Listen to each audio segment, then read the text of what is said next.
welcome to the latest episode of BAM Weekly. That's Boris and Matt Weekly, the show where we chat about some sports, the show where we chat about entertainment, and then we bring it all together at the end to chat some sports, entertainment, aka wrestling. We're your hosts. I'm Boris, and as always, I am joined by Matt.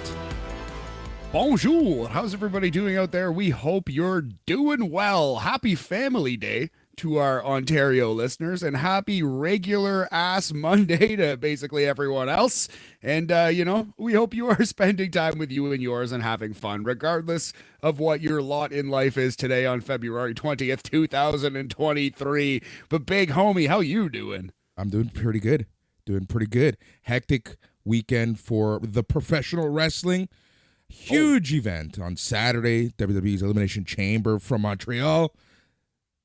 Crazy event, crazy show, even crazier after party. Had such a great time on the after party.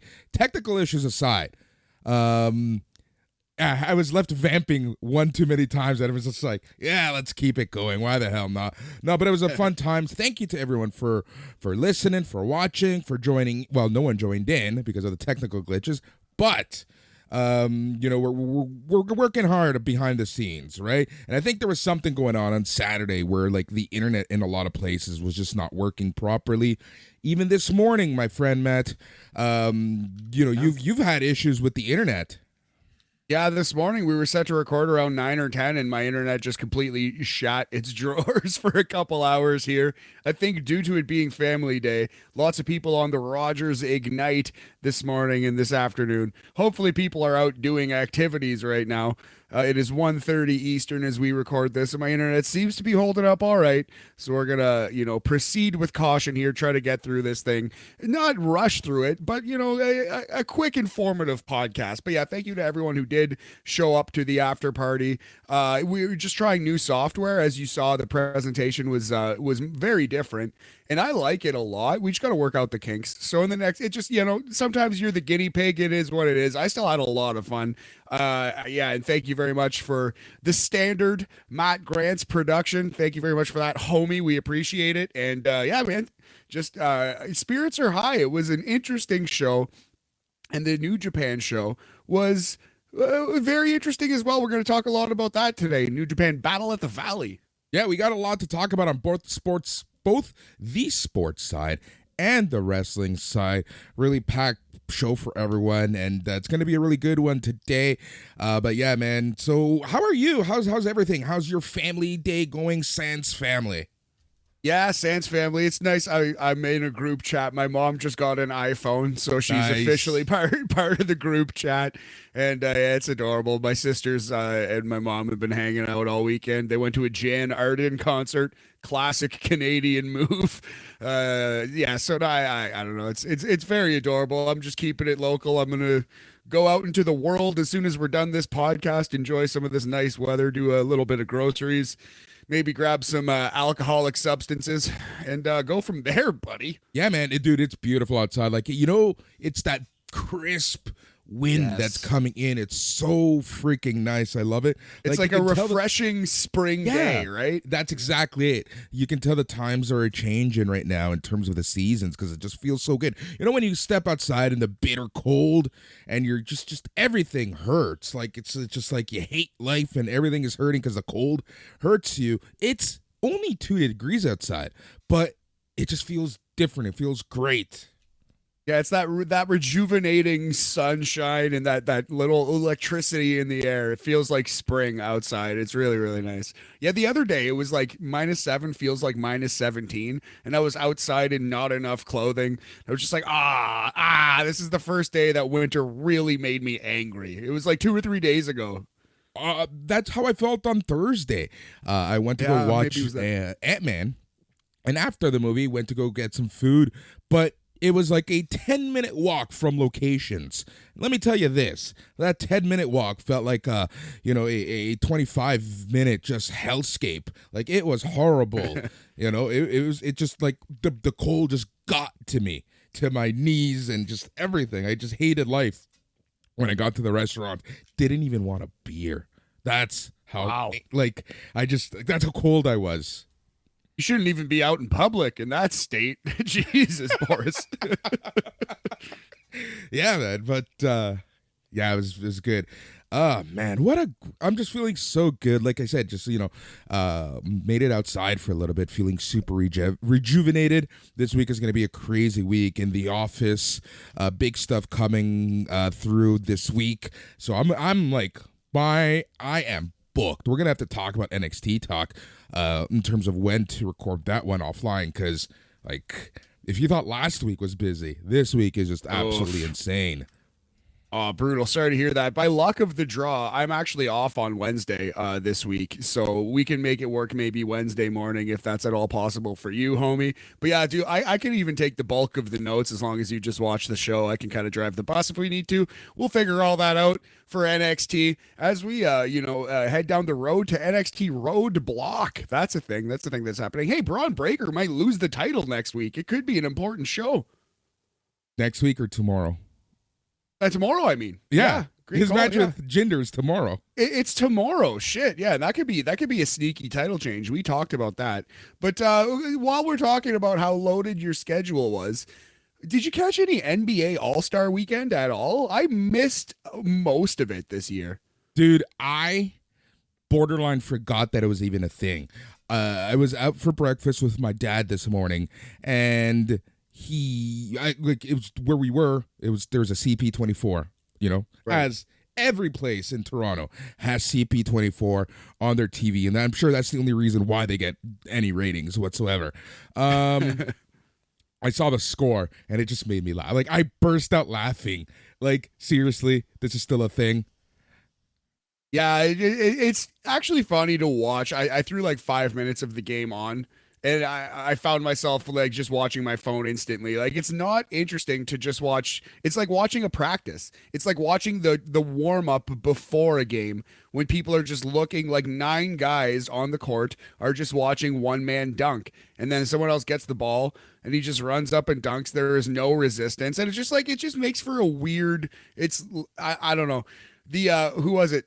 Michael Malone, was it, who was the coach of the Western Conference, I guess, or the coach of one of the two teams, because it's not separated by conference anymore. But yeah, he said it was the worst basketball game ever played, the NBA All-Star Game 2023.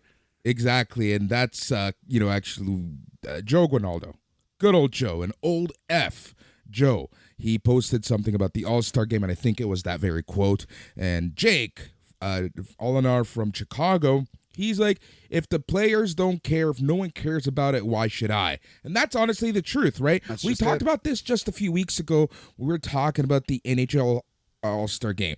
But here's this stat that's staggering, crazy. Like, it made me just gasp, audibly gasp. All right, from 1993 and 2001.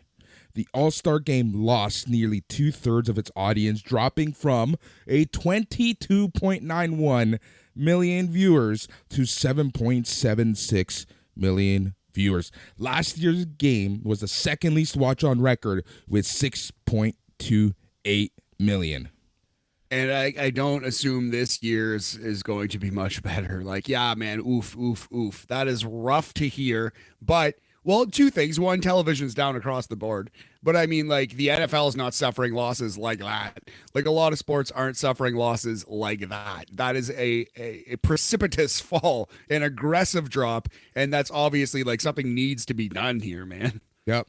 All right. To put stuff in perspective, right? Yesterday was also the Daytona 500, the Great American Race. It's the first race of the season. A lot of eyes are on it. Their lowest rating was 2 years ago, and it was at 4.9 million. Okay.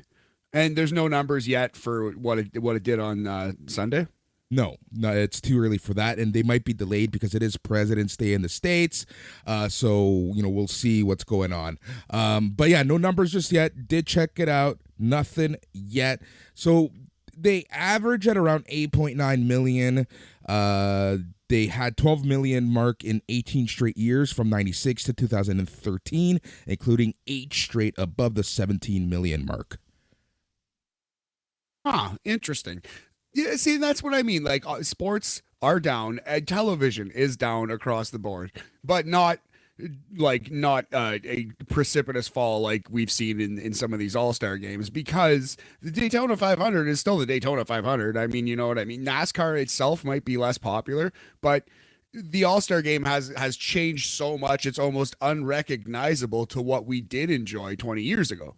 Also, the last time that the rating was super high for the NBA All-Star game, there was this young up-and-starter called Michael Jordan ending his career with the Wizards. Interesting. I remember that whole scenario with Vince Carter and stuff. That was absolutely that was a huge deal. In 2002 and 2003, those are the only two seasons since 2000 that cracks 10 million. Star power, baby. Star power and the lack thereof is a huge problem in the National Basketball Association. I feel like that's probably a pretty good segue to the NHL as well, because it's a huge problem there. Oh, yeah, exactly. If you take a look at ratings just in NHL in general, I believe we talked about this, or at least I thought I did or dreamt it, but I read this thing where year over year TNT has dropped about 22%. That's about right. That seems about right, man. Yeah. So the NHL has a star power issue. What's a league to do, my friend?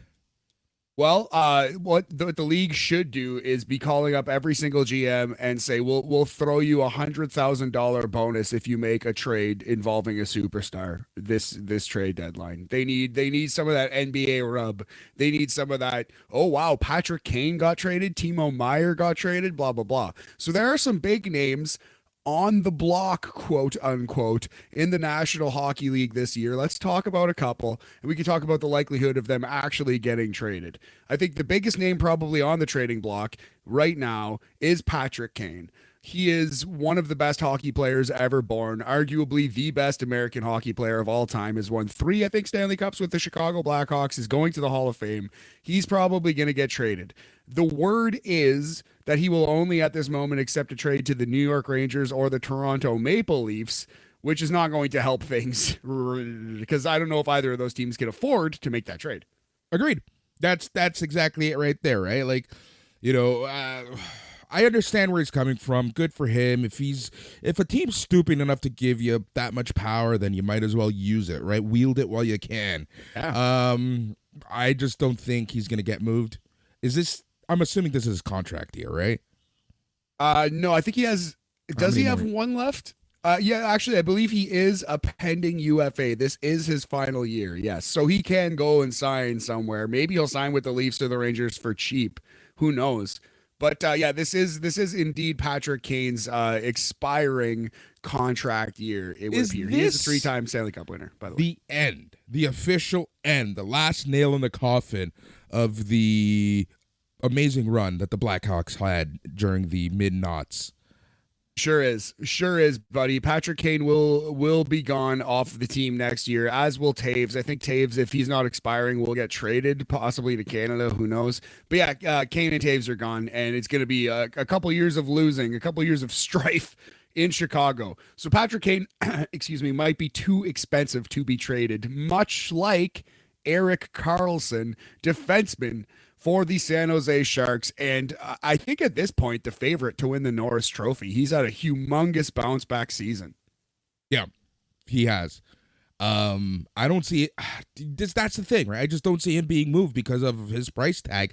What really hinders the NHL a lot is that their entire salary cap just seems so random that you can only have X amount of people making a high AAV, and then it's all filler. It's a really weird situation when you really take a look at the numbers. You take a look at all the players on your roster, and you have like 1 or 2 guys making $8 million, and then there's everyone else.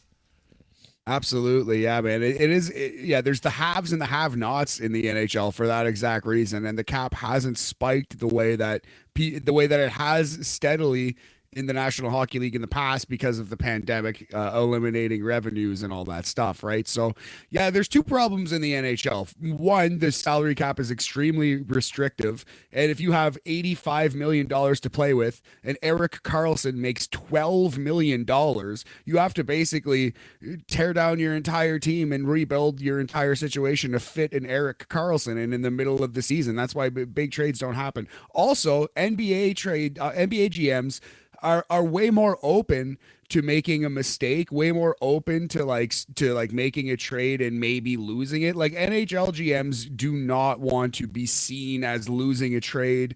They're very risk adverse.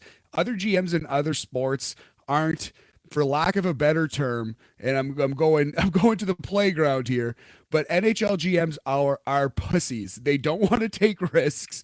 They don't want to be seen with egg on their face. And other GMs just are doing their job. They don't care about the perception as much as NHL GMs. That's a problem. And another problem is that, the salary cap is so restrictive that guys like Erik Karlsson and Pat Kane, who should be traded, who would be traded in other sports, can't be traded because it's so hard for another team to work them in. Man, you know what's a great debate, and I would love to do some research, get some numbers on this, is they introduced the salary cap to make it more even, blah, blah, blah, give everyone a better chance. But I think it's actually created a bigger divide among the teams in the NHL. Maybe, man. That would be interesting to see how much parity there's truly been since 04-05. But yeah, no, I don't know. I don't trust Gary Bettman as a as a hockey fan. I don't think he has ever once cared about the good of hockey. He's definitely like great at making money for the 32 owners, and I can see why he's been that's his job, untouchable and bulletproof in his that's position. His job. Yes, because that's his only job. And he's great at that. But yes, the hockey fan has suffered for, in my opinion, 20, 30 years since he's been here, man. Yeah, but that's the issue with all commissioners, right? I think the fans forget that the commissioner isn't there for us. He's there for the 30-plus teams that he represents. That's the thing, and that's absolutely correct. That's what it is, and that's what it has been. But yes, so in this current NHL that we're in, I would say if I'm Gary Bettman, though my league, my rules have made it that it's really hard to make trades, I'm still sending out feelers to the GMs like, hey, we need some activity because that really helps the league gain some buzz, So yes, I would be doing everything I could to see the Erik Karlssons traded. If we're talking about people who actually will be traded at the deadline, I do think there are some big names who will go. So Timo Meier from the San Jose Sharks, he's a little bit more of an affordable player to acquire. He's a pending unrestricted free agent, had some huge scoring moments in the playoffs.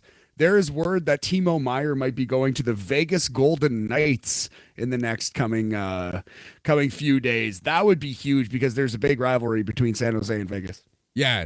Vegas, man, what a franchise, right? I remember when everyone was so against Vegas getting any team, because any time that any leagues ever experimented with Vegas, it just fails, right?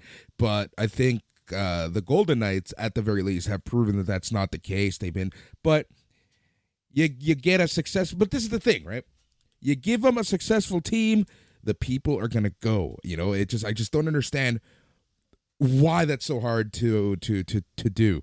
For And it's so funny that the Kelly McCrimmon is the GM of Vegas. He's the riverboat gambler of all the GMs in hockey. He's the one who actually doesn't care. He'll take the big risk. He's actually just in it to improve his team and doesn't care about the press clippings. Unlike, in my opinion, 30 other GMs in the National Hockey League. So I do think that's why Vegas goes out and makes these big trades every year, because he's the one who's actually willing to do so. So it's interesting to see how quickly Vegas and Seattle have risen up the ranks, and it looks like they're both going to be playoff teams this year, the Vegas Golden Knights and the Seattle Kraken. So maybe it's Seattle who takes a shot at a rental player like a Reimer. Seattle is a team that could afford to take on a contract like a Patrick Kane. This is exactly what we talked about, right? When Seattle came through, as the new guys on the block, they didn't put that entire risk the way that Vegas Golden Knights did. Ron Francis played it very, very, very safe. And we said that Francis and the Kraken, they're setting themselves up to be buyers. And that's exactly what we're seeing. I think Francis has set up the long game. And I'm guessing, if I were in Vegas, I would put all my money on the fact that I think Seattle is going to go, I'm not going to say balls deep, but at least one ball deep. A singular ball deep. I like it. Yeah, if I'm Seattle, this is the year that you roll the dice. Why not take a shot on, bringing in a rental player? Who knows how it goes? Maybe you'll convince him even to stay. But like, if I was Seattle, I would call up Patrick Kane's agent and be like, tell Patty Kane to maybe come and teach the kids something for a couple months. Come and try to score some big, timely playoff goals. Yeah, give our fans something to cheer for 6 months, and then go sign in New York. All right, so we talked about the buyers. I think both you and I are both thinking that Vegas and Seattle are going to be buyers.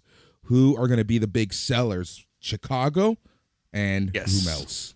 San Jose could tear it down big time. Theoretically, San Jose could trade their best goalie, their best defenseman, and their best forward at this deadline. I don't think they'll be able to trade the defenseman Carlson, but they can move a lot out, the San Jose Sharks.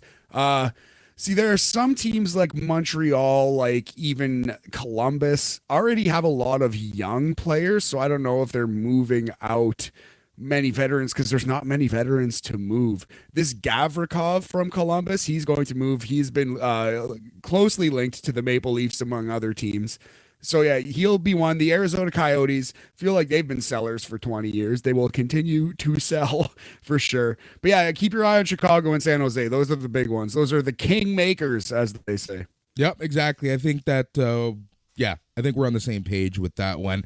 So the trade deadline is this upcoming week. Man, it's going back to what we were talking about, though. Like, usually TSN and Sportsnet, at least here in Canada, all you're seeing is trade deadline, 24/7 coverage on this day. They've been very quiet this year. Well, it's because it's been 10 straight years of disappointment, man. It's because this has gotten lame and everyone knows it, and it's been surpassed by the NBA, and it's kind of been surpassed by baseball. Like, it's no longer the cool trade deadline it once was. The other sports have passed it by. Yeah, which is weird just because the MLB is like just crazy. And we're going to start talking more about the MLB because spring training, my friend, is like 10 days away from us. Pitchers, catchers have already gotten into their routine. Oh, so close to having so much fun because we're going to be talking we're going to be talking rule changes, reminding everyone of the big 3 rule changes that are coming, but that's going to be for another episode. Also, MLS starts this weekend. I'm going to let the first batch of games happen. I'll handle a MLS preview / week 1 recap next week. How does that sound, Matt? Sounds perfect, man. Yeah, 39 days, including today, until opening day in the Major League Baseball season. It is March 30th, 2023, I believe, and we are close. And yeah, that sounds good about Major League Soccer, homie. Yep, it's going to be a big one. WrestleMania is in 40 days. Wow, 40 days till Mania. Night 2, we're going to be on that after party. Boris and I running it back after that Elimination Chamber party. There's going to be less technical difficulties and even more fun. I can't wait. All the fun. Capital F, capital U, huge ass N. Yes. And period, like that band. Exactly. All right, what else do we got on the docket for sports? Sports-wise, I think that pretty well covers it this week because neither of us really sank our teeth deep into the NBA All-Star shenanigans. We got the trade deadline coming. We're in the dog days of winter for the sports year. Football's done. Baseball's starting up. We're still waiting for March Madness and the conference tournaments even to begin in the NCAA. So this is the ultimate dog day week. We don't even have the Elimination Chamber to look forward to anymore. It's just 6 months of darkness until WrestleMania and the Masters and all that stuff. I know that's exactly how it feels like. I do want to talk about one last thing as we talk about sports and all that fun stuff, and that's kind of putting a bow on the NBA trade deadline, because last week we were talking about Russell Westbrook was traded to the Utah Jazz. There was rumors that he was going to get bought out. Woj is reporting that buyout is indeed happening. And my joke turned into reality because it looks like the Clippers are picking up Russell Westbrook. Yes, Boris, a Tony Kornheiser moment. I believe you had that, Boris. I believe you had that one. Oh, man. I don't see this ending in any scenario other than Kawhi Leonard murdering this man in the middle of the court and during a game 6 or game 7 of the playoffs. Like, he just chokes Russell Westbrook dead center court. And that's a hell of a claw around your neck. Let me tell you that. No, man, he could do that. He could break that man's neck in seconds and step over his body like Allen Iverson over Ty Lue. Like Eddie Kingston over Jay White. That's what I'm saying, man. Like, I don't understand how Kawhi Leonard's going to play with Russell Westbrook. Unless Westbrook's just going to be like completely buy in, completely understand that he is the third banana at best on that team and actually defer. If he defers, he's still incredibly talented. He just takes 19 shots to LeBron's 20 every game, you know? Like, that's the thing, Matt. Like, this guy is set in his ways. There's no way he's going to change his attitude now. I hope I'm wrong, but you can't teach an old dog new tricks, right? Like, he's not going to change his attitude. Remember when the Lakers signed Meta World Peace and everyone thought that was going to be a great idea? Well, Meta World Peace has a title-winning shot. That was a good idea. That did work out. He did play with Kobe. So, in fact, Boris, what the Clippers are hoping for is the best-case scenario, which is Meta World Peace on the Lakers. That is actually the one time it did happen to work. What? The one time you actually picked out the single worst example in the history of the sport. All right, I'm done for the week. Later, guys. Thank you for listening to the BAM podcast this week. We had a great 18-month run. Oh, that's hilarious, brother. No, as soon as I'm saying, because all I'm remembering is the years after that, right? Like, as everything was going to hell. That's the thing. So maybe if they're lucky, they can get 6 good months out of Russell Westbrook where he buys in and for lack of a better term, just completely changes, right? Like, he doesn't be himself. If Russell Westbrook is the Russell Westbrook we've known and loved, again, I don't think Kawhi is going to enjoy playing with him very much. Yeah, that ain't going to happen. Oh, my God. Great call on that one, buddy. I can't believe he went to the Clippers. It would be so awesome to see Clippers versus Lakers, though, and Braun versus Kawhi and Russell Westbrook and Paul George. My God, what a series that would be. Even in that play-in tournament, that'd be a lot of fun. Here's the thing. You know what? Let it happen, the play-in tournament. Everyone can use the ratings bump at that point, right? 1,000,000,000% agreed there. All right. I think it's time to chat some wrestling because we got quite a few things to chat about wrestling. We got Impact, got New Japan Pro Wrestling. We got some. Do we got ratings? Question mark. I don't have that information. But we have a list. Do we have a list? Oh, we do have a list. Yes. I thought you meant television ratings. I have the top 10 Elimination Chamber matches for you, big homie. We're gonna see where last weekend's show stacks up in the all-time where it stacks Lorenzo's up. All right, let's start. Oh my God, it's a weekend. It's still the weekend, everyone. All right, it's a holiday. Happy President's Day. Let's start with Impact Wrestling. Impact's on a roll. I'm just going to say it again. Impact has been on a roll. Yeah, there's dumb stuff happening in Impact. Yeah, there's people who shouldn't be in the main event that are in the main event. Bully Ray. But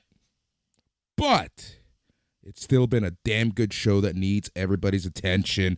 They have some of the best weekly TV in terms of in-ring.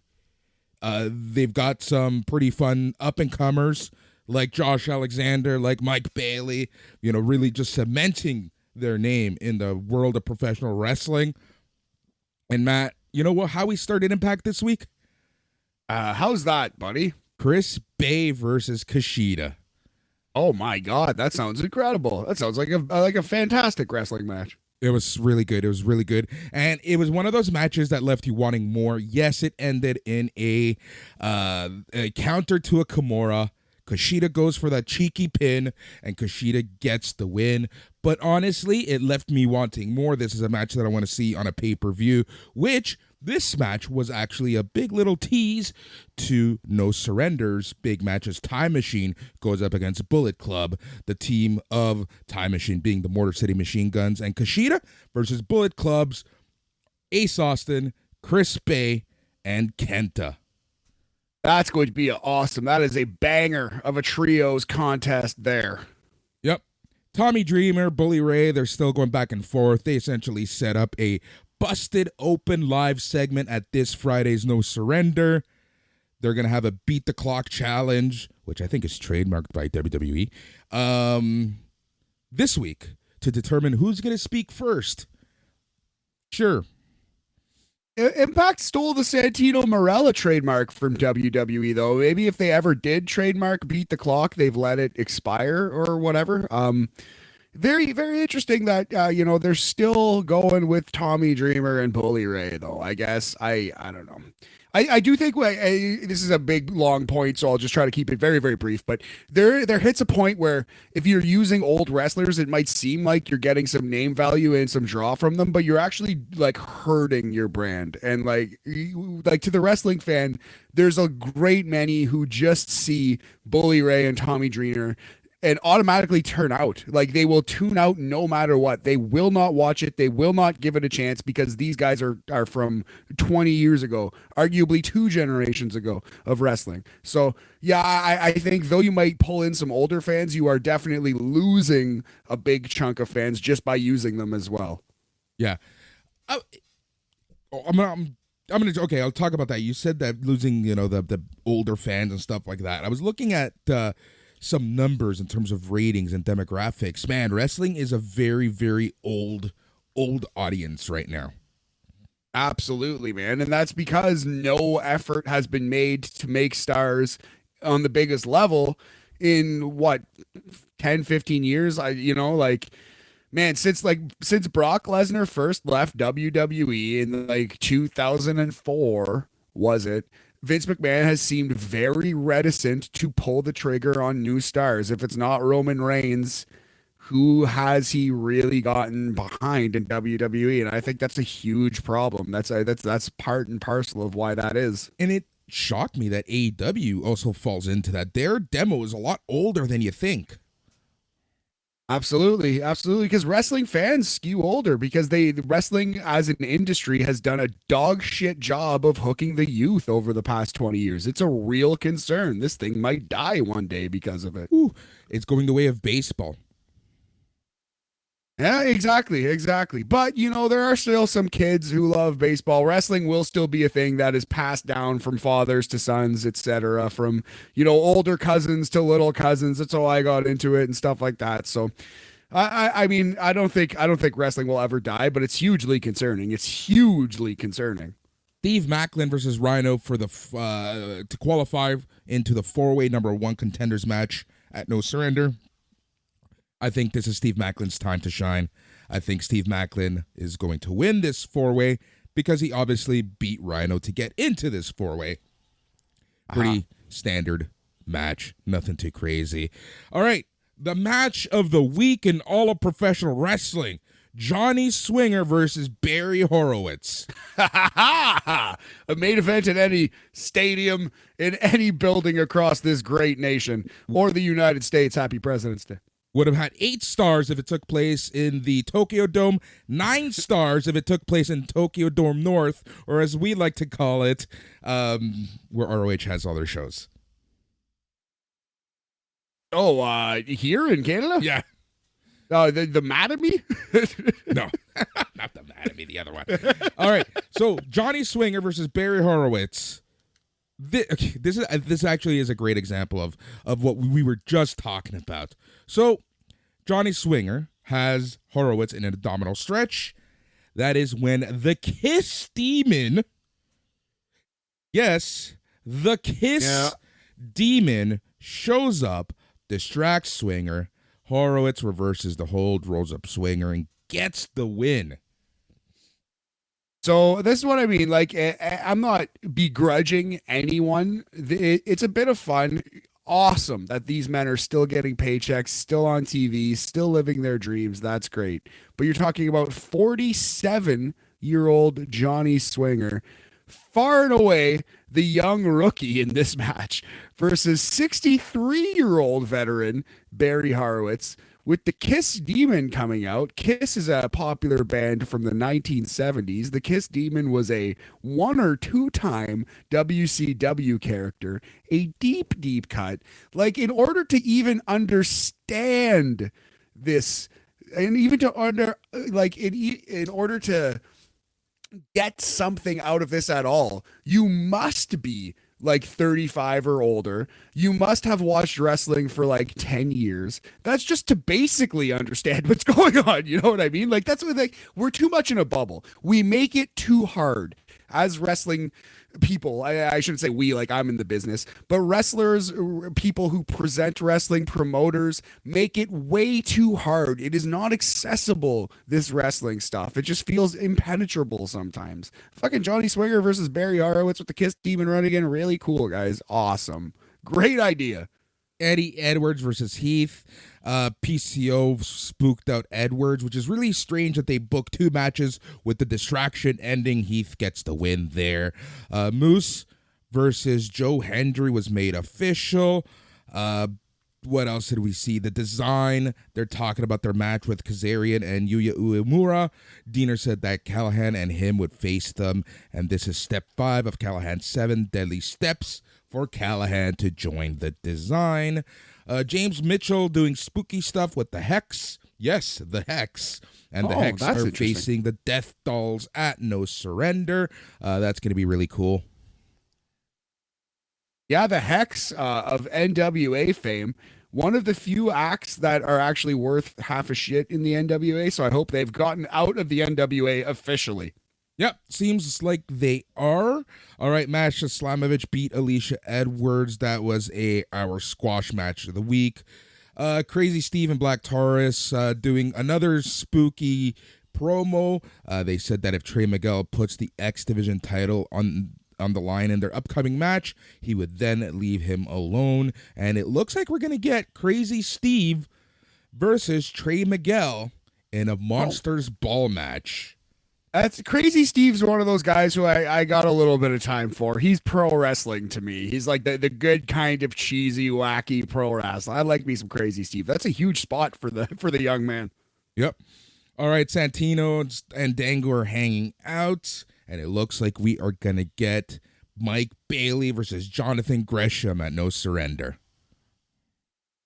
That's going to be awesome. See, that's what I mean. Like, it's so funny. Mike Bailey versus Jonathan Gresham is a very, very interesting, intriguing match for wrestling fans. It's kind of weird that they had to get there with Santino Marella, you know, but whatever. I get the Santino thing, at least, because he is extremely talented, very, very funny, and he can add something to your program, despite being an older guy. Well, yes, he's an older guy, and he can reinvent himself and get a new audience to know who the hell he is, right? Yeah, the Santino thing of all the old ass men that Impact are using way too much of. Santino of all of them is the one that makes the most sense. Rich Swann versus Kenny King was the main event. This is probably the second best match of the night, and this told a fantastic story. Rich Swann is getting ready for Josh Alexander at No Surrender. Kenny King feels like he should be the number 1 contender. So Rich Swann is, getting his training in. Kenny King has something to prove, and this match was booked perfectly with Kenny King dominating the entire match. And then it was Rich Swann who kind of just squeaked, turning the Royal Flush into a cradle for a surprise win. Oh, interesting bit of booking there. I would think that they would have more success for Rich Swann in that match. He would be more dominant. They had a kind of the slipping on banana peel finish, but whatever, that's fine. After the match, Kenny King attacked Swann. He grabbed a chair. Josh Alexander comes out. He goes for a super kick on King, but he misses and hits Swann. Oh, ho, ho, ho, ho, ho. So what will happen next? It better not be a Can They Coexist match. this Thursday. I'm just saying, but it probably will be. Definitely. It definitely will be. Yep, so that was Impact. No Surrender is this Friday. We'll be talking about it quickly next week on BAM. Amazing. Yeah, I'm not sure we're going to have to see. You're going to have to watch that. Let me know if anything is list worthy for the show. That's what we've been kind of doing for some of these pages. It's working for us. But yeah, man, lots going on. Can they coexist, though? The most played out story in all of wrestling. Yeah.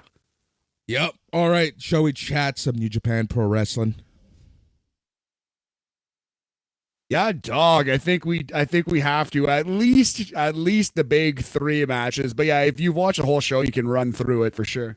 All right. Yeah. Let's quickly run through the show. First match was Josh Alexander, Rocky Romero, Adrian Quest, and Máscara Dorada versus Kushida, Kevin Knight, Volador Jr., and the DKC in an 8-man tag match. This was a very fun show. I think that this match was the perfect show to kick things off because this match started as the Elimination Chamber was in the middle of their main event. So, a little filler, but something good to keep you captivated, something good to make you switch a channel if you are into these guys. Yeah, it is a tough beat for them, like having to start this show in the middle of the WWE main event, but they put themselves in that position, so whatever. Interesting 8-man tag to kick off this Battle in the Valley show. Yep. All right. Fred Rosser versus Kenta for the New Japan Pro Wrestling Strong Openweight Championship. Kenta defeats Fred Rosser in a very fun match. I know a lot of people were upset by this, but I gotta say I'm not too surprised with the fact with all of the changes happening with New Japan Strong. Let's see what happens. Hopefully Fred Rosser sticks around, does stuff, but we'll see. Wouldn't surprise me to see Rosser maybe back in WWE, get like a little push, a little bit of time on Raw or SmackDown, and end up as kind of like an NXT veteran. I think that would be a great use for him. I think Fred Rosser is quite talented. This was a good spot for him, but now with all the changes, now that he's lost his title, I don't know what's next for young Fred. I saw some people say like they were kind of upset that like it kind of wasted the long title reign of Fred Rosser to just have him lose this random match to Juice Robinson and a roll of quarters, I guess was the finish. Yeah, pretty much. So yeah, I can understand that. If you're a Fred Rosser fan, that's a tough beat. That sucks. It's just like, wow, his title reign was just for that? And I guess the answer is yes. Motor City Machine Guns, Alex Shelley and Chris Sabin went up against the West Coast Wrecking Crew of Jarrell Nelson and Royce Isaacs for the New Japan Pro Wrestling Strong Openweight Tag Team titles. That, my friend, was a mouthful. Your typical Motor City Machine Gun match. It was good, whatever. What else can I say? They won. They are still the champs. Yes, the Motor City Mouthfuls versus the West Coast Wrecking Crew. Yeah, but Alex Shelley, Chris Sabin have been a great tag team for 20 years now? Awesome. I'm glad they're still doing it. Yeah. Glad they're still doing it. Yeah, it's crazy. Like, I thought we wouldn't see them anymore, right? Like, I thought that was it. I thought that's all she wrote, but both of them have come back, and honestly, it's great to have them part of the community. Great to see them doing indie shows. They were at Destiny at the end of January, so, it's great to see them just, like, still kicking ass 20 years later. Yeah, it truly is inspirational, like you said, because we thought they were done, and they came back, and they've been killing it since they came back, for sure. And before anyone Boris says anything, I know exactly what someone is going to message me. You just shit-talk Tommy Dreamer and Bully Ray, but then you praise Motor City Machine Guns. There's a big difference. Bully Ray, Tommy Dreamer are billed as main eventers. Motor City Machine Guns know their spot on the roster. Exactly. It's the difference between being like veteran wrestlers who are still everyday full-time wrestlers who are still wrestling and doing good work in the ring versus being retired guys who have been retired for 5 to 10 years who are taking main event spots from guys who would be better served to be getting that experience. And it's just like, I don't even think there's anything wrong with using Bully Ray, but I do just think you need to know that. And I don't think wrestling promoters take this into consideration. Though you are bringing in new, like older fans, though some people will tune in to say, oh yeah, Bully Ray, like I remember that name. You're chasing away just as many. I really believe that. Yeah, agreed. All right. Let's talk about what show starts now, buddy. Show starts now. Here we go. Eddie Kingston versus Jay White in a loser leaves New Japan Pro Wrestling match. So if you like striking, if you like a professional wrestling match to feel like a fight and a slugfest, have I got something for you? This was a battle. This was a brawl. This was a brawl. BRAWL, Boris. Also, Ian Riccaboni on point in this match. He is honestly turning into my favorite commentator in professional wrestling. Riccaboni is awesome. Matt Raywalt, the former Aiden English, pretty solid as well. He's definitely figuring it out. But yeah, Ian Riccaboni is a great play-by-play man, a great professional wrestling commentator. You feel like you're in good hands. Yeah, a lot of people. I love Raywalt. I think he's great at what he does. I think he understands the moves and he understands the logic and he can speak and be funny and be critical and, just play off whomever his commentary partner is. But I know a lot of people don't like him because of his voice. That's weird. I think he's got a perfectly normal, cromulent professional wrestling voice. His skill isn't like that he sounds unique. He definitely sounds a little vanilla in the voice, but it's fine. His knowledge, his passion, his articulation, his intelligence, that is his skill. The voice is it's unassuming, inoffensive. That's a weird complaint to me. Yep. All right. So, man, this is crazy. So Bullet Club banned at ringside. We saw White trying to go for the Blade Runner a couple of times. Kingston gouges his eyes. Kingston rolls to the floor after taking a Blade Runner. I love the fact that White just like complaining about the eye gouges and this and that. And, it's like, I love Eddie Kingston because even when he is the face, he still does those dirty, dirty moves. He's a street fighter. That's his character. That is who he is. You could take the boy from the streets, but you can't take the streets from the boy, Boris. No matter what, he will be a street fighter. And what you said about Jay White, it's true. Him complaining to the referee, the subtleties of using like the ref and stuff, though he's not going to be able to swear as much in WWE if that's indeed where he's going. I think this guy is like picture perfect for WWE. He's textbook WWE, man. He's like suited for the WWE style and presentation. Yep. Put them in Dijak together. I'm telling you right now. Kingston does a spinning back fist on Northern Lights driver, but White somehow kicked out. Kingston does his finisher a second time. He pins Jay White, much to the surprise of quite a few people, and Eddie Kingston defeated Jay White in a loser leaves NJPW match. Yes, so there was the finishing sequence was awesome. He like back fist, second back fist, big suplex, third back fist, and then the snow plow, the Northern Lights driver, which Al Snow stole and tried to make his own back in the day.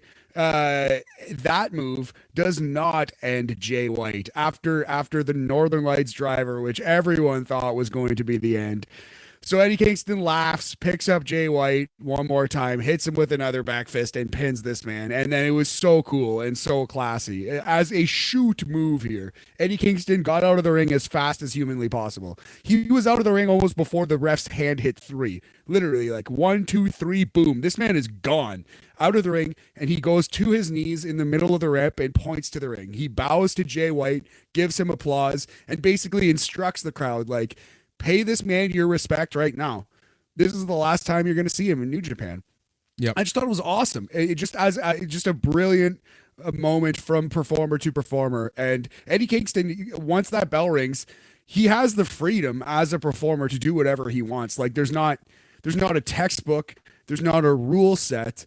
he could have sat there in that ring and been a dick like Hulk Hogan and tried to take all the attention. Or Shawn Michaels. He could have been one of those guys who tried to take the attention, and he did the exact opposite. I was just like, man, I love Eddie Kingston. What a selfless performer and man to do that. And that was the right thing to do. That's what should have been done, and he did it. So great performance by both guys. This was a slugfest. This was a fight.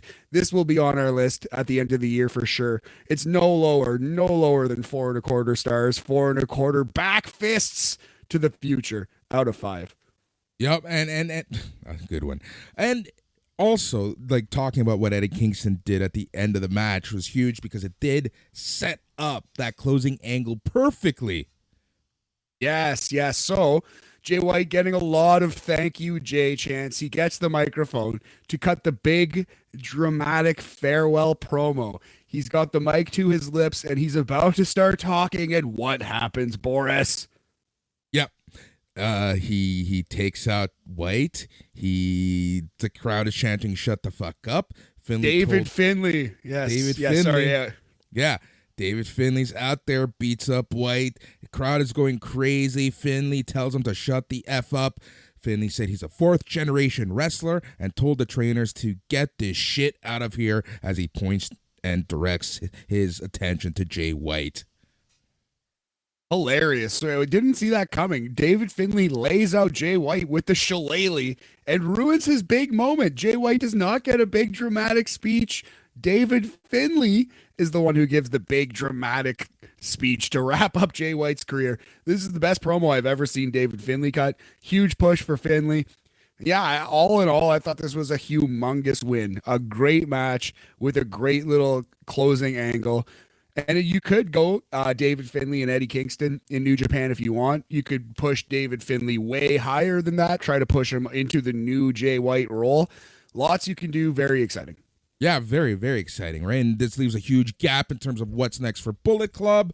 Is El Phantasmo going to take the reins? Is someone else going to take the reins? Is David Finlay going to take the reins? I doubt that, but so many possibilities. Yes, some intrigue finally in New Japan. Yes. Oh, I have a scenario for you that we'll talk about offline, and then we're going to do our fantasy booker as the New Japan Pro Wrestling comes to their New Japan Cup. Oh, I like it. I like where your head's at on that. All right. So, yeah, next up, interesting match. I watched a little bit of it. I didn't actually finish it. But, yeah, Tom Lawler versus Homicide, Filthy Rules. So a Filthy Rules match is basically no DQ, no ropes match. They take the ropes down, and it's a no DQ match. All right. So what I loved about this show, and this is great, right? And that's a lot of people.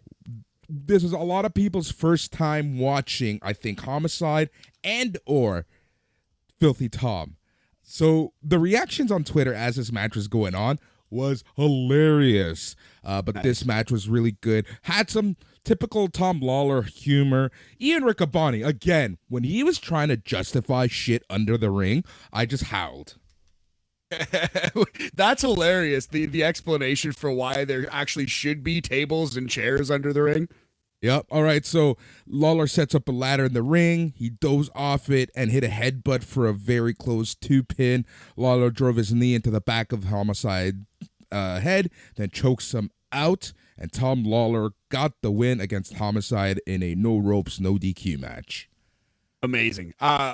By the way, do you happen to remember what Riccaboni's justification was? Why they would need extra chairs? Well, you never know if we might break 12 chairs sitting here. That's basically what he's saying. Is like, we have tables because we need them. Commentary, ring announcer, blah blah blah. But then he's like, just gives up, and he's like, you know what? Our wrestlers are crazy. They throw stuff there before the show starts. Amazing. There you go. That's all you need to say. Yeah. I planted the ladder myself. I think we're supposed to believe that as fans, especially when there's like a bag of thumbtacks, right? Anyway, I don't think that we're even supposed to think that that's just there. But yes, so interesting. The right guy won, I think, for sure, right? Like the Homicide should not have won this match. Filthy Tom needed it. You know what? I love it when people are booked outside of the NWA. You see the results that you're supposed to see with these guys. Interesting. Yes, Homicide remains Yeah. Well, if you were popular from 2006 to 2011, then you will win matches in the NWA. And you drive people like Colby Corino to WWE. Ugh, hey. We'll We'll take him. We will take him on NXT. A sneaky, fun, almost match of the night match. Zack Sabre Jr. versus Clark Connors. This was very good. Clark Connors, they gave him a lot of offense near the end, and then he makes one mistake, and he catches Sabre in an ankle lock, but he countered into an arm bar because he didn't have the ankle hard enough. Sabre with the arm bar submits Clark Connors to retain the New Japan Pro Wrestling TV title. Really good match, really fun match. Give Clark Connors more matches, goddammit. No doubt. He was awesome in his Forbidden Door appearance in that Fatal 4-Way match. I love me some Clark Connors. All right, let us talk about the sub-main event. That was for the IWGP Women's Championship. Kairi, your champion, went up against a debuting Mercedes Moné, FKA Sasha Banks.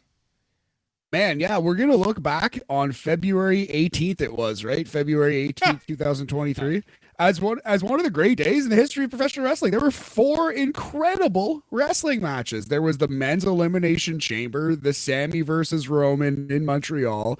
There was Jay White versus Eddie Kingston, Jay White's final night in New Japan, and arguably the best match of all of them, Mercedes Moné's first match in New Japan versus Kairi. This was awesome. This was incredible. I do think Roman versus Sammy was probably the best match of the weekend, but this is number 2. It's number 2.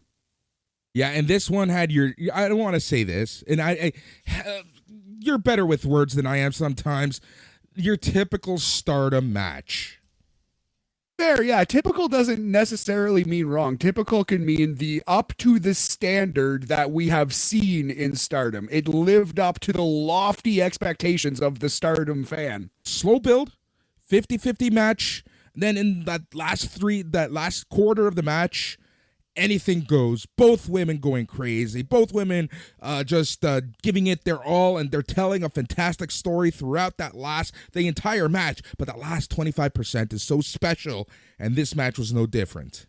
They have the King's Road. Maybe it's the Queen's Road. Maybe it's the Star Road, like Mario, Super Mario World. It's the Star Road build of matches, these Stardom matches. But yeah, this was really great. Mercedes Moné, you can tell she gets it. She comes out in Hana Kimura inspired gear, literally and figuratively in a pig-headed caveman sense. Sasha looked incredible, absolutely breathtaking in this match. Like, she looked like a superstar. And yeah, this felt like this should have main evented the show. This felt like the biggest deal on the show. This was not, it was impressive. Truly, I feel like Mercedes Moné showed why she could be this valuable to New Japan.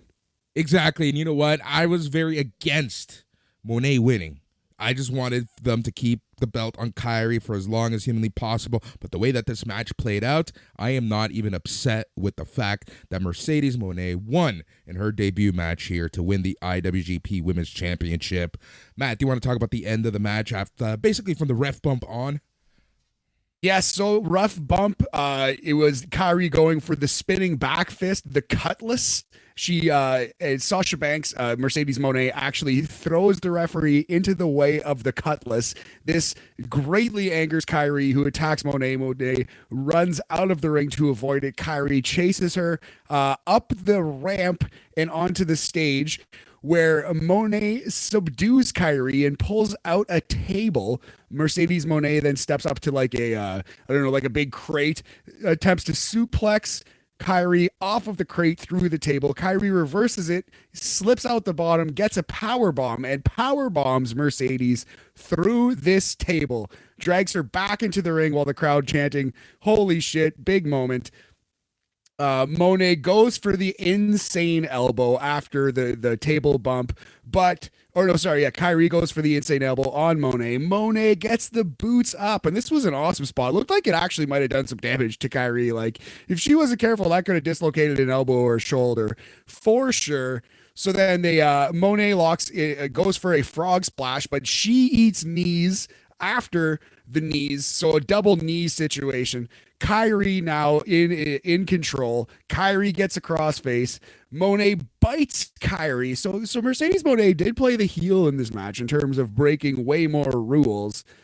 She threw the ref in the way, and she did bite Kyrie to get out of the submission, then reversed it into her own a new finisher, which is called the Moné Maker. So I really liked how they did this. The two women were back to back the final moment of this match, and they lock arms, kind of like struggling. They roll each other into a backslide position a few times. So it's like it's a back-to-back arm clasp struggle. And then Mercedes Moné lifts up Kyrie into like a backpack position. And if you remember her first appearance at Wrestle Kingdom, she hit a DDT-ish move from this position. So that is her new finisher, the Moné Maker. It is like a gory bomb, a backpack thing spun into a DDT, which she hits Kyrie with, and she wins this match. And she wins the New Japan, the IWGP Women's Heavyweight Championship. Boris. Great match. Love the match. Good stuff. Oh, so good. I know we're going to be talking about this match later on, and there are a lot of questions now. What is next for Kyrie? I think we know who's next for Moné, though, for the IWGP Women's title. Yes, we do. We're going to get into that a little bit after, as we still have the main event of this show, Okada versus Tanahashi, like 12 or 13. Another chapter in one of the greatest rivalries in the history of wrestling. Yep, exactly. And this was a nice little treat for the American crowd to get such a marquee match in the U.S. Yes, we've seen it a million times. Yes, this probably was one of the weaker matchups, but it's still Okada versus Tanahashi for the IWGP World Heavyweight Championship. And while, like I said, not their best match, it was still a good match. It was worthy to close the show, but I would have actually put the women's match to close the show officially. Exactly. And I like what they did here. So Okada does win clean. Spoiler alert. Not that anybody doubted that for 1 second. But Kazuchika Okada pins Tanahashi. And then when he's cutting his post-match promo in English and in Japanese, being cool as heck, and actually his English was pretty good. I was impressed. His English has gotten much better. Who should come out but Sasha Banks? And she and Kazuchika Okada stand tall, talking about maybe teaming up at a potential crossover show, New Japan and Stardom, right? So I understand why they did that. That makes a lot of sense. But I think it would have hit so much harder if Mercedes would have won. Awesome match in the main event. Mercedes is cutting a promo, and Okada's music hits, and he comes out to endorse the IWGP Women's Champ Mercedes. Wouldn't that have hit harder? Right. That's literally what I thought. But we still got that cool visual, all the pictures, all the videos. Actually, my friend, she was the photographer for the show, and I'll show you her pictures. They look amazing from that night. Please do. Yeah, I've seen a couple shots of Sasha, and like superstar doesn't begin to describe. Sasha looks like $1 million incarnate. Literally, she is just, yeah. And so there was some awesome looks, awesome costumes on the show. I'd definitely love to see those pictures for sure. All in all, another spectacular showing for New Japan in America. 2 matches that are must see, and that's not even counting Tanahashi Okada, which every time they go out is spectacular. Yep, exactly. Overall, very fun show, and just, added to an already busy night of pro wrestling. Fabulous, man. Yeah, so much on the go. We also had the Elimination Chamber on that night, so I cooked up a top 10 Elimination Chambers list for you, Boris. Sounds great, and we're going to get to that in just a second. I just want to quickly talk about Mercedes Moné's next opponent, and it looks like it is going to be Azumi, which is, God, I can't wait for this match. We are going to get March 4th in Osaka. That's when this match is likely going to happen. Amazing. Yeah, if you are familiar or if you are not familiar with Azumi, she is very, very young. She was born in 2002. She's 20 years old, cruiserweight style wrestler, but is absolutely spectacular young prospect. And she is a perfect choice for Sasha's first match. You could tell that there's been some influence of the Sasha Banks's on young Azumi. I don't know if Azumi is sitting there watching Sasha Banks tapes religiously, but honestly, it would not surprise me if she's seen a ton of Sasha's work and has kind of stylized herself after her to some degree. So I need to correct myself. No, hold on. Take a step back, Boris. So because I love when Stardom always does this, and I knew better. I knew better because Azumi is the high-speed title champion. So March 4th, she is going to face Starlight Kid in Osaka for the high-speed title match. She's likely going to lose that match. Starlight Kid's going to likely become the new high-speed title champion. And then Azumi's going to go off and face Moné at a later date. They will move Azumi to Moné. Yeah. So this is why you bring in a Mercedes Moné, to get some rub for your company, right? To show off her work to Japanese fans, and hopefully you can get some new fans, and also to give the rub to your young talent, right? So in Azumi, all these young wrestlers, they're going to work with Sasha Banks, with Mercedes Moné, and hopefully really be benefited by it, if no other way than in the eyes of the American, North American fan. So it makes a lot of sense. Exactly. And, just with the fact that Azumi is already starting her Twitter battle with Mercedes Moné, more eyes are going to be on Azumi, which means that more eyes are going to be on that match on March 4th, which means that more eyes are going to be on Starlight Kid, which who better than Starlight Kid to get some more attention? Because we love us some Starlight Kid here on BAM. A dog, Dark Starlight Kid. So yeah, I'm excited for Sasha. It's going to be very cool to see how her next months and years, maybe even progress in this wrestling business. It was so cool to see CM Punk and Bayley and all these people at this show supporting Sasha Banks and others, of course. But it felt like what the cool kids were doing on Saturday night at that New Japan show. If you weren't in Montreal, you were in San Francisco for sure. All right, so there is going to be a big wrestling show in a few hours that's going to be happening in the Tokyo Dome, and it is Keiji Muto's final match, his grand finale, as he goes up against Tetsuya Naito from New Japan Pro Wrestling. Wonder how that's going to go, all things considered with Muto's injuries. But also on the show, we're going to get the non-title match of Okada versus Kaito Kiyomiya from Noah.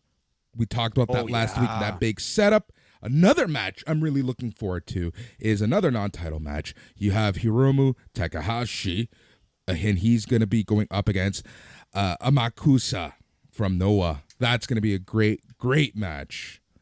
Yeah, man, definitely excited to see. Well, the last Muda thing, we've seen so many Muda bye-byes, but it is cool to see his final wrestling match of all time. And Okada versus Kiyomiya. I'm so excited for that one. Do we need to talk about Yuji Nagata? Yeah, we should briefly. Yuji Nagata wins the AJPW, the All Japan Triple Crown, man. That's pretty shocking. And a lot of people have said that was an incredible match. Some people have put it the second best match of the year under Ospreay versus Omega. Man, that's crazy. Gotta check that out. Honestly, I knew there was a show, and I knew Nagata was on the main event. I just never in my wildest dreams would have guessed that they give him the Triple Crown.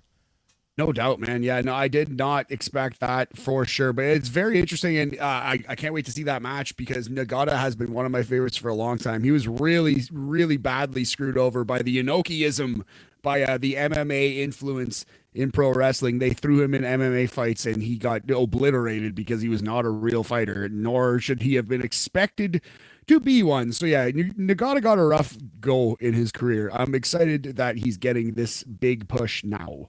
Yeah, I'm seeing, is he on the card for tomorrow?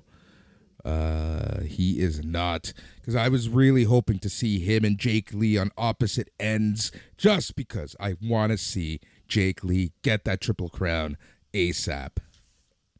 Interesting. That would be very cool. But we'll see what happens. All right, let's do the countdown. All right, man. So yeah, we like to do top 5s, top 10s every now and then on BAM. Try to keep it relevant to what's happening in the world of professional wrestling. So we saw the Elimination Chamber. Big show from Montreal, Quebec, Canada on February 18th, 2023. So we're going to count down the top 10 Elimination Chamber matches.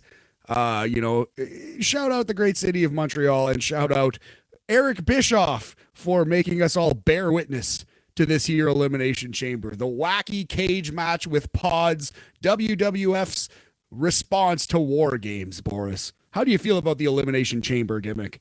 I like it. You know what? We've seen its ups and its downs. Its worst match was probably when the Elimination Chamber showed up in ECW. Yeah, for sure. I think that's like set in stone. The worst Elimination Chamber was December to Dismember Chamber. Boy, terrible stuff. Terrible. But yeah, no, man. I like the gimmick overall, right? Like, I think this year is a perfect example where you can get very good matches out of it because it's such a destructive force. It's such a visual too, right? Whether it's on TV or seeing it live. I have yet to see the Chamber live, but again, we know a lot of people who were at the show. I was getting live pictures from the people from Slam who were there, and it just punched my mic into my face. Boris, the classic Kurt Angle self chair shot, the self mic shot. So yeah, it's an impressive structure, and if the match is built up properly, you can get some amazing stuff out of it. And I think both the men's and the women's matches were very good this year, but the men's chamber match, star-making performance from Montez Ford, which we talked about all night on Saturday at the after party, which you can listen to still, snmeradio.com. You can sign up and get your podcast from whatever catcher you want to listen to our thoughts.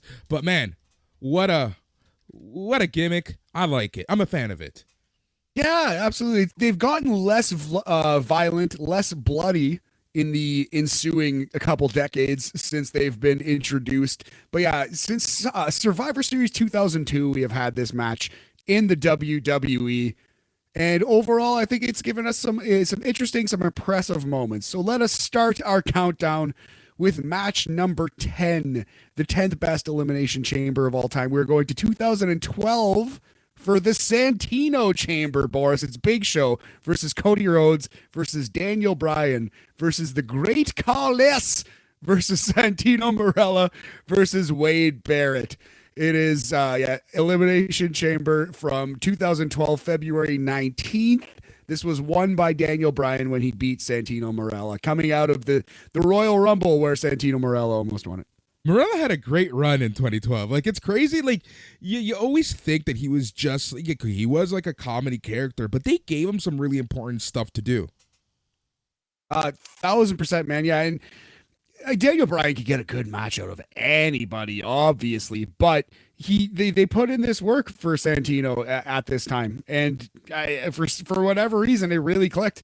Santino had a couple moments. I think it was actually the Royal Rumble 2011, right, when he almost won versus Del Rio, and then he got back. This is the Elimination Chamber 2012 when he's in here. So I remember there was a Battle Royal that he won. There's a vague memory in my head of Santino winning a Battle Royal to be in this match, but quite the showing for the Director of Authority in TNA wrestling here. Yep. Exactly. And some of the names like Cody Rhodes, Wade Barrett, holy crap. Yeah, going through this list again, that is Big Show, Cody Rhodes, Daniel Bryan, Santino Marella, Wade Barrett, and the Great Khali, or as he's known in Montreal, Le Gros Khali, Boris. All right. So that was match. Yeah, brother. That was match number 10. So match number 9, a match we have talked about before on the podcast a couple of times. In the Bray Wyatt countdown, it came up. This is the match where Bray Wyatt wins his first world title, Elimination Chamber 2017.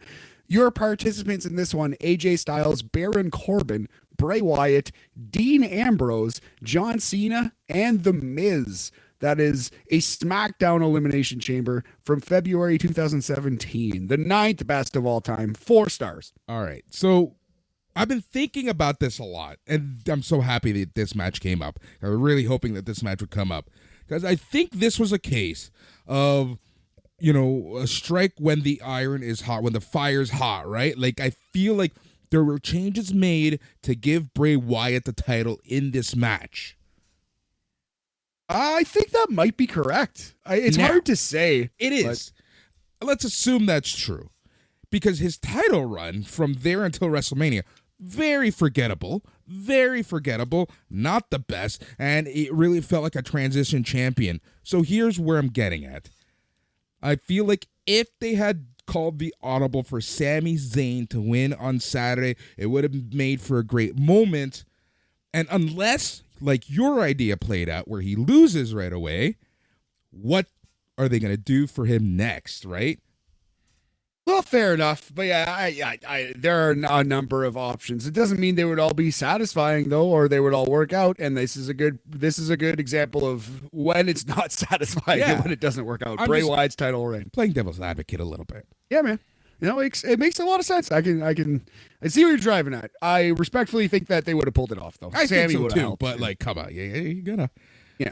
Yeah, it makes sense. It's a good note. Anyway, so yeah, that was match number 9. Bray Wyatt's first world title win, Elimination Chamber 2017. 4 stars for that one. Match number 8, 4 stars for this one as well. It is the Elimination Chamber match for the World Heavyweight title from 2011. So your participants here, Big Show, again, Drew McIntyre, Edge, Kane, Rey Mysterio, and Wade Barrett. This one was a lot of fun to see Drew Mack and Wade Barrett, 2 young kids in this match. Edge and Rey Mysterio had some awesome interplay in this match. This is kind of a little bit of a forgotten one. It's quite good. Edge wins this match, retains his world title, Elimination Chamber 2011. When was this? What date was this? Obviously before this WrestleMania. Yeah, February 20th, 2011. One of Edge's last matches. I was going to say, can you imagine the pain that he was in going through an elimination chamber? Brutal. Absolutely brutal, man. I could not imagine that. Yeah, that's a great call. About things, right? Like after the fact, hindsight, it's 2020. Holy crap. Truly insane, man. And yeah, Edge and Rey Mysterio went like 8 to 10 minutes to close that chamber match too. So it's crazy. It's crazy what Edge has put himself through. We kind of take him a little bit for granted now that he's back. We do. We 100% do. It's one of those things where, yeah, he's back, so we kind of forget about a lot of stuff. How hard a road it was for him to get back, man. Yeah. We definitely take it for granted. So that was match number 8 from the Elimination Chamber 2011. Edge versus Mysterio versus Wade versus Kane versus Big Show versus Drew Mack. Good field there. Very good.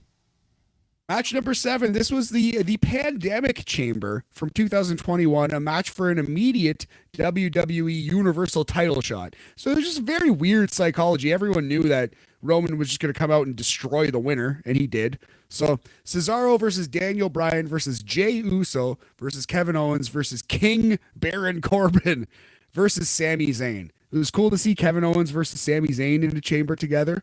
Daniel Bryan winning a match is always good. Daniel Bryan in there start to finish is always good. So it was a very good match. It was a great match. 4 stars, but A-, 4 stars only, because there was just so much. It was kind of just a waste of time. Like, it was a good exhibition of wrestling, but it was like, okay, so cool. They're going to go out there, have a 40-minute cage match, and then the champ's just going to come in and kill the winner?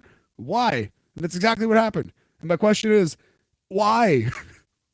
Vincent K. McMahon, that's why. Fair enough, buddy. Fair enough. That is all we need to say. All right, let's keep the ball rolling. Yeah, dog. All right, so we're entering a new tier, buddy.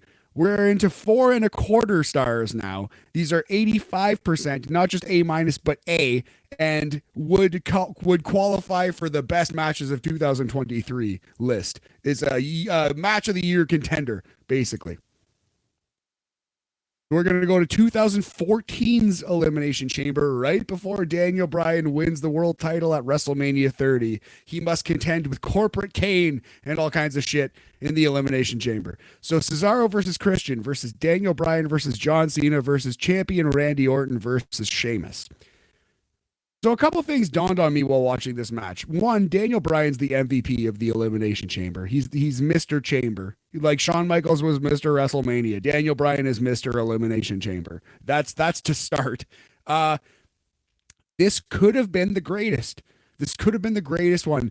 Daniel Bryan didn't need to win at Elimination Chamber and blow the WrestleMania main event, but just doing another lame Corporate Kane choke slam RKO finish just really took the air out of the balloon in this match. There's a way that this match could have been the greatest, but the ending was such shit that it kind of ruined what was a fabulous match up to that point.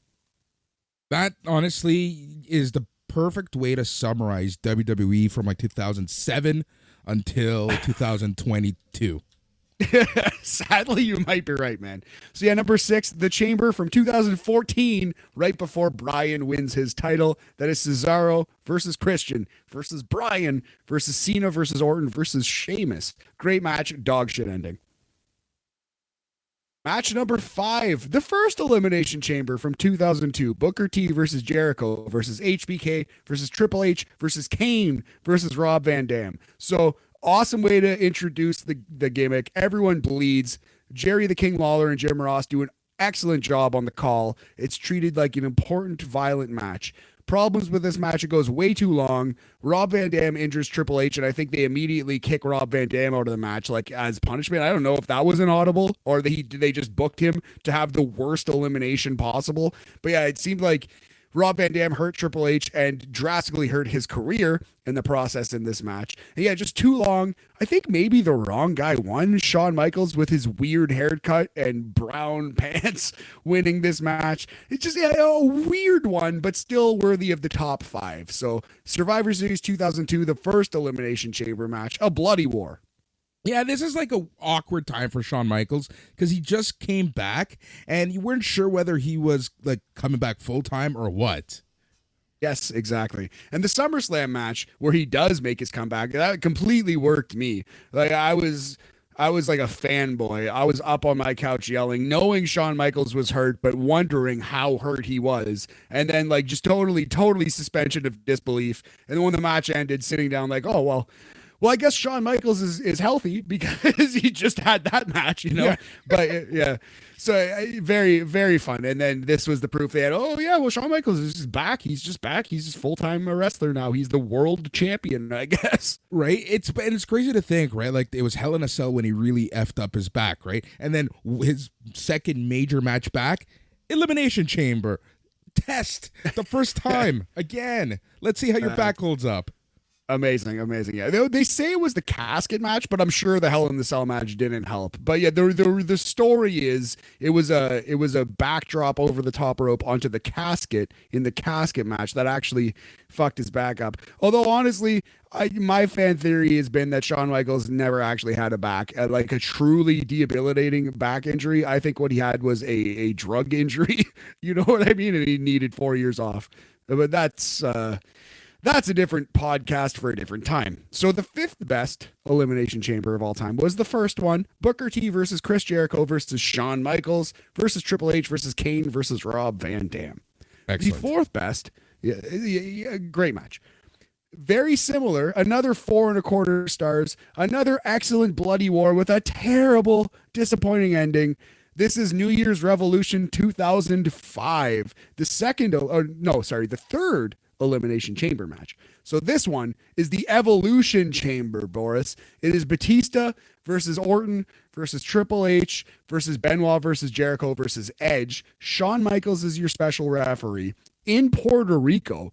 God, this match is violent and bloody and beautiful for the first 80%, and then it's typical Triple H dramatic storytelling, long bullshit that you all know. You see where it's going and it just takes forever to get there. The ending of this match ruins what was a fabulous wrestling match. Yep.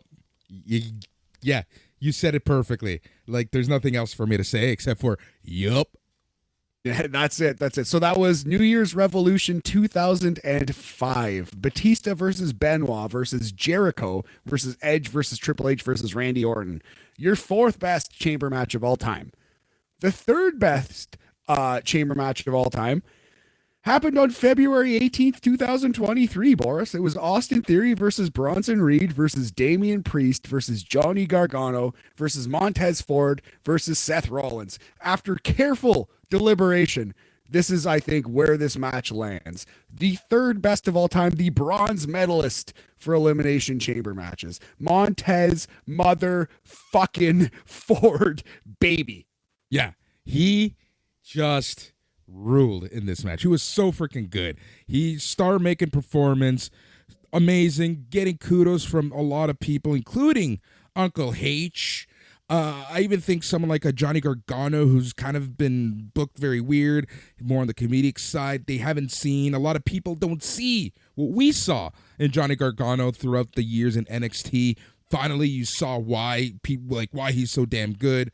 Honestly, everyone in this match was great. And this was great even for Austin Theory, right? Again, talked about it in endless breaths and cycles on Saturday night, but this was such a good freaking match. The best thing you can say about it is that all six guys came out of it way better than they came in. Seth Rollins has a very meaningful WrestleMania big match against the celebrity Logan Paul. Montez Ford had the best performance of his career. Johnny Gargano, the best performance of his main roster career. Damian Priest and Bronson Reed both looked like killers, like mean monsters. And Austin Theory defended his title bell to bell and won that fucking thing. So everyone looked great in this match. Yep. This is Bronson Reed was Jonah, right? Like, it wasn't Bronson Reed. We saw Jonah. Absolutely, we did, yeah. So the third best match in the history of this Elimination Chamber gimmick was the most recent one, Elimination Chamber 2023, for the United States title. Boris, Austin Theory versus Bronson Reed, Damian Priest, Johnny Gargano, Montez Ford, and of course Seth Rollins.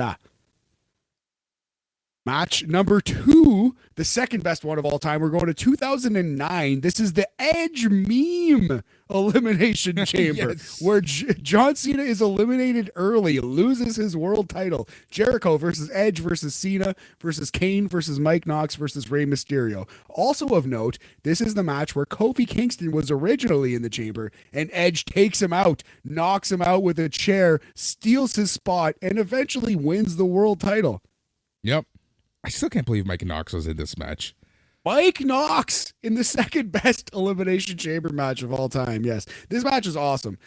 This was one of the first, if not the actual first, PG Elimination Chamber, because the PG switch happened in the summer of 2008. So this was February of 2009. They couldn't have as much blood as they used to. They had to really get creative with how to not only just do the moves in the match, but how to put together an interesting and compelling story. And they did. Number 2 of all time, No Way Out 2009. The Edge meme. Love it. All right. What is number 1? What is the best Elimination Chamber according to BAM? This is none of these matches are 4.5 stars, which is classic. There has never been an all-time classic Elimination Chamber. If you're gonna say there was one, it has to be this one. The closest the gimmick has ever come to being all-time classic was Elimination Chamber 2019. Listen to these 6 men in this match: AJ Styles versus Daniel Bryan versus Jeff Hardy versus Kofi Kingston versus Randy Orton versus Samoa Joe. You're 6 for 6 excellent wrestlers there. Not one miss. Not one miss. If you think the miss is Randy Orton, unsubscribe and never listen to another word I say. I don't want you as a fan. That's a lie. Still listen, but you're wrong about Randy Orton. Anyway, Styles, Bryan, Hardy, Kofi, Orton, Samoa Joe. This is Kofi's rise to the main event. Daniel Bryan versus Kofi Kingston closed this thing out for like 10 minutes. It's spectacular. The only thing keeping this from being an all-time classic is the Bryan Kofi thing goes a little too long. Yep, I remember they do lose the crowd. They do lose the crowd just a little bit. And it's just enough to keep this from being all-time classic, but it's the best one. It's the best chamber, and I don't think it's much of an argument. Go back and watch them all. This is the best Elimination Chamber match. 2019, Styles, Bryan, Jeff Hardy, Kofi Kingston, Randy Orton, and Samoa Joseph. Yep, that's a great call. I would agree 100%. This is for sure the one that I would put number 1 or 2. Glad that it is number 1. Matt, as always, thank you for compiling the list here on BAM. Yeah, brother, it's a lot of fun to go back, watch some of these matches, catalog some of this stuff. I love doing it. Yeah, I think we're going to try to do some Iron Man matches coming up for Revolution. Awesome. Can't wait for that. All right, so I think it's time for us to call it a week. I think, again, so much happened in the world of sports, entertainment, and wrestling. So much for us to chat about next week. Again, we're going to have a busy week as we're going to be running through results of Impact Wrestling's No Surrender and their TV. We're going to likely be talking about Keiji Muta's last match.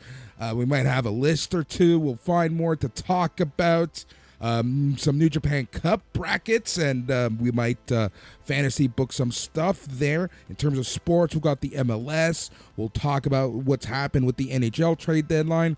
We might start digging a little bit into baseball. We'll see how that goes, but we have so much to go. Remember, leave it locked here on SNME Radio, where every single day you get at least one wrestling show, and typically a pop culture show here and there. You get shows like Tuesday Morning Cooked, NXT Talk, All Elite Weekly, The Smack Daddies, Rampage Ramble, and so much more. That's SNMEradio.com for everything. And if you want to be part of the family, please go to patreon.com/SNMEradio. Matt, any final words? I think that covers it, brother. Happy President's Day, happy Family Day, or happy regular ass Monday to you, depending on where you are in the world. Thank you very much for listening. Keep it locked here for more sports, entertainment, fun. Maybe even one day we'll do the Love Guru gimmick, although I think we both kind of want to put that off until people forget about it. I think that's our plan right now. That is the working plan. You could have gone the entire episode up, bringing it up. But you had to bring it up. Well, we'll get to it eventually. Wait, maybe sometime in 2027. He's Matt. I'm Boris. Until next time, stay tranquilo. Yeah. That worked out.